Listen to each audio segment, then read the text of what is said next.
Hello दोस्तों, इस video में हम जो भी इम्पोर्टेंट आपके संविधान के अनुच्छेद हैं वो देखेंगे जो एग्ज़ाम में बार बार आते हैं। आपके कोई भी आप कंपटीशन एग्ज़ाम देते हैं, एसएससी हो गया या फिर यूपी ट्रिपल एस सी हो गया, लेखपाल हो गया, वीडियो हो गया या फिर यूपी ट्रिपल एस सी पेट हो गया, कोई भी कंपटीशन एग्ज़ाम देते हैं, एसएससी जीडी हो गया, एसआई हो गया, तो आपके वहाँ यहाँ से क्वेश्चन आते हैं। अनुच्छेद, भारत के जो अनुच्छेद हैं इंडियन कॉन्स्टिट्यूशन में, भारतीय संविधान में, वो यहाँ से पूछे जाते हैं आपसे। तो इसमें देख लेते हैं कौन कौन से इम्पोर्टेंट अनुच्छेद हुए हैं भारतीय संविधान में। तो सबसे पहला जो है अनुच्छेद है आपका, फर्स्ट अनुच्छेद, वो है संघ का नाम और राज्य क्षेत्र। इसका मतलब ये है कि आपके जो राज्यों का एक संघ होगा, ओके, जो आपका भारत है उसका राज्यों का एक संघ होगा वो, और उसमें राज्य क्षेत्र, राज्य है तो मतलब जो भी स्टेट हैं वो होंगे। तो इसके बारे में आपका जिक्र किया गया है जो भी अनुच्छेद फर्स्ट है। फिर सेकंड अनुच्छेद आता है, तो इसमें क्या है, ये है नए राज्यों का प्रवेश या फिर स्थापना। इसका मतलब ये है कि आप जो भी नया राज्य बनाएंगे भारत में, उसका जो है जो भी विवरण है वो वहाँ पे दिया रहेगा। तो नए राज्यों का प्रवेश कैसे हुआ, कौन कौन से राज्य हैं, किस सन में हुआ और स्थापना कब हुई। जैसे हम देखें तो 1954 में आपका जो है पांडुचेरी की स्थापना हुई। ये भी एक आपका राज्य है, इंडियन स्टेट्स है, ओके, पांडुचेरी। तो ये 1954 में बना आपका। और फिर बात करें 1961 में जो है आपका गोवा बना, गोवा की स्थापना हुई 1961 में। और सिक्किम की स्थापना अगर देखें तो 1975 में हुई। ऐसे ही बहुत सारे राज्य हैं जिनकी स्थापना हुई, जो जितने भी राज्य हैं उनकी स्थापना दिवस मनाया जाता है, किसी न किसी सन में उनकी स्थापना हुई। तो इसके बारे में जो है अनुच्छेद 2 में आपको नए राज्यों का अगर गठन करना है, प्रवेश करना या स्थापना करना है, तो उसके बारे में जो भी प्रक्रिया होती है वो दी गई है, ओके। तो यहाँ पे सेकंड हो गया। फिर थर्ड आता है आपका राज्य का निर्माण तथा सीमाओं या नामों में परिवर्तन। तो इसमें क्या है, राज्य का जो निर्माण होगा उसकी सीमाएं क्या हैं या उसके नामों में परिवर्तन अगर करना है, चेंजेस करना है किसी नाम का, मान लें अगर सिक्किम का नाम बदलना है, कुछ भी रखना है, दूसरा नाम रखना है कोई, ओके। तो जैसे यूपी का नाम चेंज करके हमको रखना है, कुछ भी नाम अलग, रामनगरी या कुछ भी रख सकते हैं आप, कुछ भी नाम रख सकते हैं। तो आप किसी भी स्टेट का अगर नाम चेंज कर रहे हैं, उसकी सीमाओं में परिवर्तन कर रहे हैं, तो वो आपका अनुच्छेद 3 में दिया गया है, ओके। फिर आगे देखते हैं, नेक्स्ट है अनुच्छेद 4। अनुच्छेद 4 में देखिए, पहली अनुसूचित व चौथी अनुसूची के संशोधन तथा 2 और 3 के अधीन बनाई गई विधियाँ। तो ये जो है आपकी पहली अनुसूचित जो थी और चौथी अनुसूची थी। अनुसूचियाँ आप पढ़े होंगे, तो अनुसूचियों में जो संशोधन होगा वो अनुच्छेद 4 के तहत किया जाएगा। तो इसमें मेनली संशोधन होता है अनुच्छेद 4 में। फिर पांचवा है संविधान के प्रारंभ पर नागरिकता। तो संविधान जब आपका प्रारंभ हुआ तो नागरिकता किसके बेसिस पे देना है आपको, ओके। तो ये नागरिकता के बारे में दिया गया है अनुच्छेद 5 में, ओके। तो ये हो गया आपका अनुच्छेद 5। उसके बाद अगला आते हैं हम, आगे देखते हैं अनुच्छेद 6 क्या है। अनुच्छेद 6, भारत जाने वाले व्यक्तियों को नागरिकता, मतलब जो भारत आने वाले व्यक्तियों को नागरिकता, जो भारत में आ रहे हैं दूसरे विदेश से लोग, दूसरे देश से लोग, उनको नागरिकता कैसे दी जाएगी, इसके बारे में अनुच्छेद 6 में आपका दिया गया है। तो अगर बात करें हम, तो 5 से 11 तक का जो भाग होता है, 5 से 11 तक का एक भाग है, पार्ट जो होते हैं, उनमें जो है भारतीय इंडियन सिटीजनशिप के बारे में देखेंगे, भारतीय नागरिकता के बारे में अनुच्छेद 5 से 11 के बारे में नागरिकता के बारे में दिया गया है। ऐसे देख लेते हैं। 7वां जो है आपका पाकिस्तान जाने वालों को नागरिकता कैसे मिलेगी, इसके बारे में है। फिर 8वां है भारत के बाहर रहने वाले व्यक्तियों को नागरिकता, अब जो भारत के बाहर रह रहे हैं उनको नागरिकता कैसे मिलेगी, इसके बारे में अनुच्छेद 8 में दिया गया है। उसके बाद है फिर अनुच्छेद 9, विदेशी राज्य की नागरिकता लेने पर नागरिकता का ना होना। ओके, तो विदेशी राज्य की आप नागरिकता अगर ले रहे हैं तो अगर नागरिकता ना हो, नागरिकता नहीं मिल रही, तो उसके बारे में क्या क्या प्रोसेस है वो दिया गया है आपका अनुच्छेद 9 में। तो ये सारे जो हैं आपके अनुच्छेद हैं जो भी 5 से 11 तक हैं भाग 2 में। ओके, भाग 2 आपका जो है 5 से 11, 5 to 11, ये आपका इंडियन सिटीजनशिप के बारे में बताता है, कैसे कैसे आपको नागरिकता मिलेगी। फिर 10वां है नागरिकता के अधिकारों का बना रहना। फिर 11वां है संसद द्वारा नागरिकता के लिए कानून।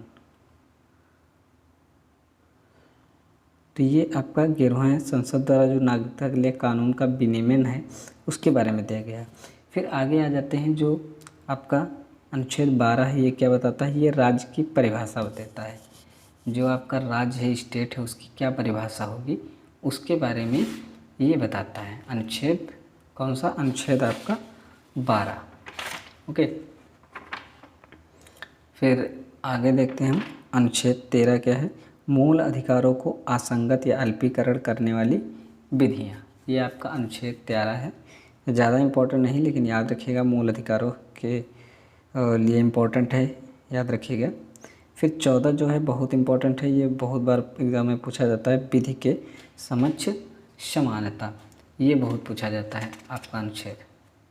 तो इसमें कई टाइप के जो अधिकार आपके आते हैं, इसमें आपका विधि के समक्ष समता का समानता में जो है कई टाइप के आते हैं आपके अधिकार, जिनमें समानता का अधिकार होता है, स्वतंत्रता का अधिकार होता है, बहुत सारे इसमें अधिकार होते हैं।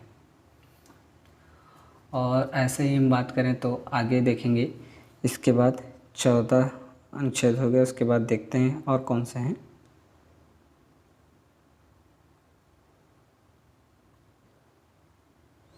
तो इसमें एक अनुच्छेद ऊपर नहीं लिखा हुआ है, अनुच्छेद 15। तो अनुच्छेद 15 जो आपका है ये किससे संबंधित है, ये आपका है भेदभाव का निषेध। ओके, तो भेदभाव अपने आप जो है भेदभाव नहीं करेंगे किसी से, तो इसके बारे में दिया गया है अनुच्छेद 12 में, 15 में। ओके, 15 में दिया गया है भेदभाव का निषेध, जैसे जाति के आधार पे, लिंग के आधार पे, धर्म के आधार पे आप किसी से भेदभाव नहीं करेंगे, इसके बारे में दिया गया है 15 में। ओके, फिर अगला आ जाता है 16, तो लोक नियोजन में अवसर की समानता। इसका मतलब ये है कि काम का करने की जो लोक नियोजन, किसी भी अवसर की समानता आपको मिलेगी। कोई भी काम करना है, सरकार के जो भी काम होंगे उनके कार्यों में वर्गों का प्रतिनिधित्व कराने का अधिकार, मतलब किसी भी वर्ग के आप हैं उसके बेसिस पे आपको बराबरी का अधिकार होगा, काम आपको बराबर का मिलेगा। ओके, फिर 17 आता है अस्पृश्यता का अंत, मतलब छुआछूत या अस्पृश्यता का अधिकार इसे बोल सकते हैं। इसमें छुआछूत को नहीं मानेंगे आप, लिंग धर्म भेद के आधार पे आप छुआछूत नहीं करेंगे। ओके, किसी को मतलब अलग नहीं मानेंगे। फिर है 8वां उपाधियों का अंत। उपाधियों का अंत का मतलब है कोई भी आप जैसे कि पुरस्कार प्राप्त करते हैं, प्राप्त व्यक्ति अपने नाम के साथ में भारत का नहीं लगा सकता है, मतलब भारत का नाम नहीं लगा सकता है। कोई अगर बहुत बड़ा पुरस्कार पा गया, भारत रत्न पा गया, तो आप नाम के साथ में भारत नहीं लगा सकते हैं। ये चीज़ें उपाधियों का अंत किया गया। फिर अनुच्छेद 19 आता है आपका वाक की स्वतंत्रता, मतलब बोलने की स्वतंत्रता। वाक मतलब बोलने की स्वतंत्रता, आप बोल सकते हैं अपने हक के लिए, कुछ भी बोल सकते हैं। कुछ भी क्या मतलब गाली गलौज नहीं करेंगे, लेकिन जो है आप अपने अधिकार के लिए बोल सकते हैं, अपना अधिकार मांग सकते हैं। फिर 20 आता है अपराधों के दोष सिद्धि के संबंध में संरक्षण। तो अपराधों के दोष मतलब सिद्धि के संरक्षण में क्या है, इसमें आपकी कुछ रिटें दी गई हैं। ओके, तो इसमें आपका अपराध अगर है, अपराध जो क्रिमिनल है वो अपने उसको सिद्ध करने के लिए अधिकार मांग सकता है। अनुच्छेद 20 में ये दिया गया है। ओके, तो इसमें बहुत सारी रिटें हैं, उसके बारे में आप देखेंगे इसको विस्तार से। कोई भी व्यक्ति जो है संविधान का क्या कहते हैं उल्लंघन नहीं करेगा और उसको अपराधी नहीं माना जाएगा। ओके, अपने ही खिलाफ गवाही देने के लिए बाध्य नहीं किया जाएगा, मतलब वो गवाही दे सकता है, बाध्य नहीं करना है उसको। अपराध करते समय जो कानून उसी के तहत है वो सज़ा दी जाएगी, मतलब जब अपराध आप किए हैं उस टाइम जो कानून बनाया गया है वो अपराध क्या कहते हैं सज़ा के टाइम भी वही लागू होगा, ऐसा नहीं कानून चेंज हो जाएगा। ओके, फिर है 21 है प्राण और दैहिक स्वतंत्रता। प्राण और दैहिक स्वतंत्रता का मतलब है कि जीवन जीने का अधिकार, आपको जीवन जीने का अधिकार है, आप फ्री आप जो है होके आप स्वतंत्रता से अधिकार अपना जो है जी सकते हैं जीवन, कहीं भी जा सकते हैं, कहीं भी घूम सकते हैं। ओके, फिर इसके 21 के पार्ट हैं कुछ, जैसे 21 का आता है तो इसकी 21 का में क्या है, जैसे कि 6 से 14 वर्ष के जो बच्चे होते हैं उनको निःशुल्क शिक्षा दिया गया है।